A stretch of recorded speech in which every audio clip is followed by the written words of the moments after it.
my baby, my Valentine, yeah. Boy, now you done making my temperature dead rise. If you leave me, I go die, I swear. You are like the oxygen I need. Hi guys, my name is Noni Matigela. Welcome to the Noni M podcast. Guys, it's 12:29 a.m. Okay? Isn't just ngalali city gap. We're busy working here. Anyway, so guys, I'm catching up on Unjabulo and Usispet. Guys, they are throwing us with bombs left, right, and center. Who? I can't akulaleki because I'm busy mamelebona and I want to understand bathini kanye kanye. Anyway, on this Mjiako, we are still on Mjiako because nabo nje they are busy with Mjiako like nobody's business. So on this Mjiako issue now, let's get into that. Gesana Uguti, there's too much shady things that are happening there. There's a lot of things that are going on there that are not make sure. Now, one of the things Abbas mentioned, I'm not gonna go into chronological order, okay? I'm just gonna say whatever comes to mind first. Because I was listening there and I'm like, the entire time, son, I've been like, guys, okay, go with me here because siyagobosa izinto esizivepha kulamzika mastermind onguPatricia, the real mastermind, Patricia the real mastermind, including Unjabulo bayancokola phabo bayi2 and thina we are here sithetha ngalamgosi esofumana pha. Okay, here is the deal ke sana, bathi nje babethetha nje ke sana phayana into bana ngabe hey Unjabulo. So la conversation ishushu uthi Unjabulo phaya kunezinto yena that he is not understanding, right?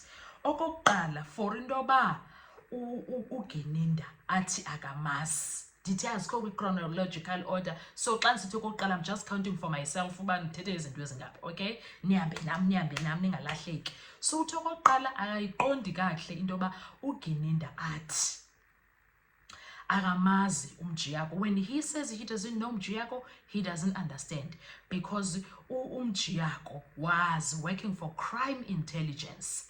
Same office uGeninda naye is part of, because that office is under SAPS. So uGeninda, that's his organization that he works for. So how come he says he doesn't know Mjiako? And when he first met him, it was on the 23rd of June 2020. He says it can't be true, Londole. It can't be possible because there was, I think in 2017, a commission of inquiry whereby metros, EOMEC and stuff like that, they were sitting together, Ekuhuleni and whatnot, and Mjiako was a legal advisor of at some point of those city of Johannesburg in his life.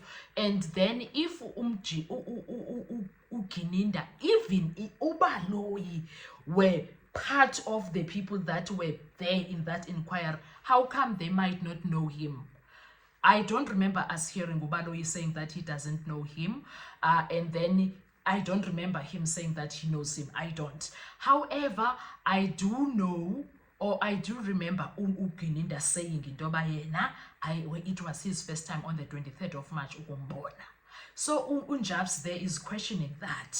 And then enye into that he says he believes uba chances are even before that, because they are lawyers, Ubaloyi might have bumped into Mjiako. So now chances are before 2020 he knew him. Anyway, the other thing that he is referring to Kengoku is that he doesn't understand how come uGeninda wants the public to believe, even the court, to believe that Undanzi had a cell phone with him and was busy sending abo please call to Mjiako. How so when Undanzi didn't know Mjiako? And this is the same Danzi oti mina angmazi angkaze akunanto engihlanganisa naye ayikho nje akangitshela ukuthi ubani lo muntu wakuthi. The person that says that he must come and represent me, he never told me. I still don't know to this date. Guys, who is this Mjiako person? Who brought Mjiako into the entire soup? And then we went to check there is a question that is lingering ebuzwayo into yobana did Mjiyako represent uBongani Ntanzi correctly in connection with the confessions on the Senzomiwa case. Ithi into ke sana, the representation of uBongani Ntanzi by uNtokozo Mjiyako in connection with those confessions that is relating to Senzomiwa case has been a subject of contention for a very long time, ever since it came to light. And the court records indicate that Mjiyako was present during the time Ntanzi's confession was being taken before Magistrate Vivian Cronje on the 24th of June 2024, right? 2020, sorry. And he was there representing Ntanzi. Subsequently, that appears to be also in court appearances that he has done during that 2020 uBongani Ntanzi. However, uBongani Ntanzi has disputed this representation, asserting that he neither appointed Mjiyako nor authorized his family to do so. He claimed that Mjiyako was imposed on him or up on him, and that the attorney pressured him to confess to Meyiwa's murder, leading to the termination of Mjiyako's services. That's what uBongani said. And then it defense now, while they were representing uBongani Ntanzi in front of Judge Rata, argued that any confessions made under these circumstances were not voluntarily and should be deemed inadmissible. But we all know Rata admitted those confessions. So that matter has been a central issue we tried within the trial that was aimed at determining the validity of the alleged confessions. Given Kesana those conflicts of accounts, the question of whether Mjiyako represented uBongani Ntanzi appropriately remains unresolved and is a subject ongoing judiciary scrutiny Kesana because of that situation. Kuningi guys, kuningi when it comes to this Mjiyako situation.